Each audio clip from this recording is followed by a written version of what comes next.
веде оборонні дії. Зафіксовано обстріл із вертольотів, танків, мінометів, ствольної та реактивної артилерії в районах населених пунктів Соснівка, Слатине, Мала Данилівка, Черкаські Тишки, Веселе, Кутузівка, Мосьпанове, Гусарівка, Чепіль та Нова Миколаївка.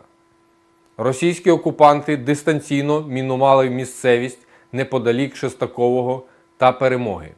На Слов'янському напрямку ворог намагається покращити тактичне положення своїх підрозділів. Здійснив обстріли із мінометів, ствольної та реактивної артилерії поблизу Краснопілля та Богородичного. مقامی پولیس نے کہا ہے کہ روسی افواج نے سلوویانسک میں ممنوعہ کلسٹر بموں کا استعمال کیا ہے۔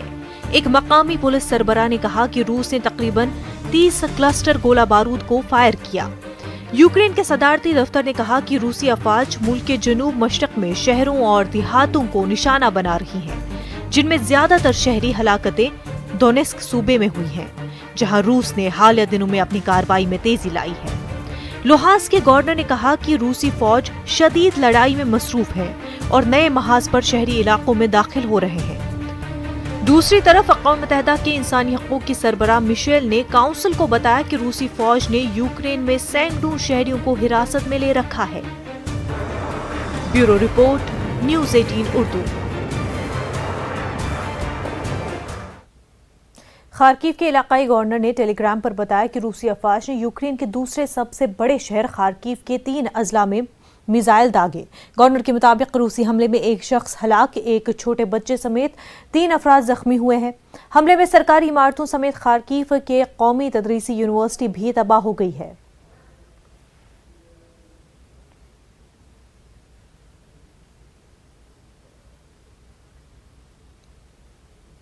روسی وزیر خارجہ سرگئی لاروف نے یورپ کو یوکرین کے دونباس اور دیگر علاقوں میں شہریوں کی اموات کا ذمہ دار ٹھہرایا ہے۔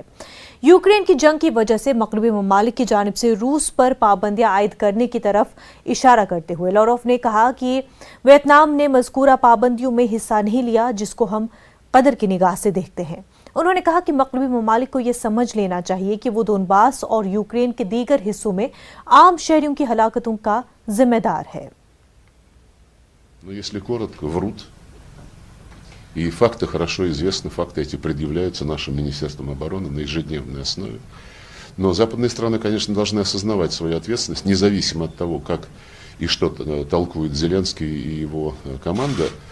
Запад должен осознавать свою ответственность за гибель мирных жителей, прежде всего на Донбассе, в других частях Украины, где киевский режим использует эти вооружения против мирного населения в качестве средства устрашения, по большому счету. Это государственный террор.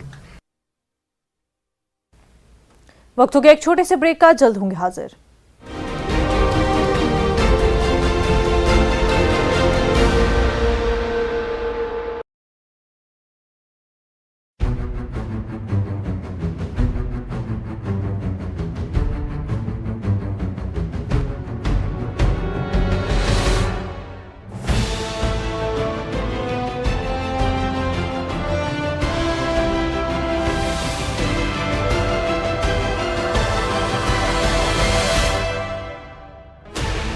Sixteen channels, 15 languages, 26 states, 1,200 plus reporters, 66.9 crore viewers. India's largest news network, News 18 Network.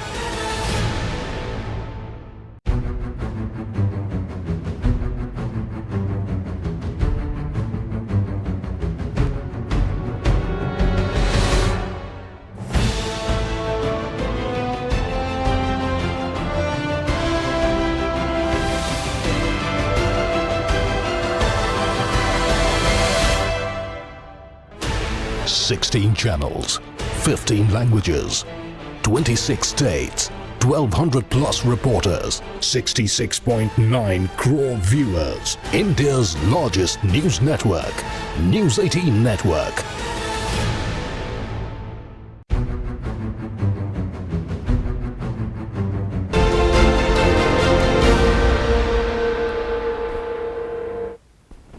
Break کے بعد آپ کا خیر مقدم ہے۔ یورپی کمیشن کی صدر ارسولا وان ڈر لائن نے یونین کے رکن ممالک کو روسی گیس کی ترسیل کی مکمل بندش کے لیے تیار رہنے کی تنبیہ کی ہے۔ انہوں نے کہا کہ اس 27 رکنی بلاک کو اس پیش رفت کے لیے تیار رہنا چاہیے کہ یونین کو روسی گیس کی سپلائی بالکل بند ہو سکتی ہے۔ انہوں نے رکن ممالک پر ایمرجنسی متبادل منصوبے تیار کرنے پر بھی زور دیا۔ اس بندش کی وجہ یونین کی روس کے خلاف عائد کردہ وہ پابندیاں بن سکتی ہیں جو یوکرین کے خلاف جنگ کے باعث ماسکو پر لگائی گئی ہیں۔ انہوں نے یہ تنبیہ شٹراسبرگ میں یورپی پارلیمان کے ارکان سے آج کیے جانے والے اپنے خطاب میں کی۔ Observing very closely the deliveries of gas. We're filling our storages. That's point number one. A week ago, we were at 55%. We should be a bit higher already now. We have agreed to have joint purchase of gas other than Russian gas. And you have certainly observed our activities, the agreement with the United States to increase the LNG. That is good. We have seen that the LNG deliveries from the United States by now have tripled. But also other suppliers have increased their LNG supplies to the European Union or the pipeline gas supplies. So the overall LNG supplies have increased by 75%. That is also very good and promising.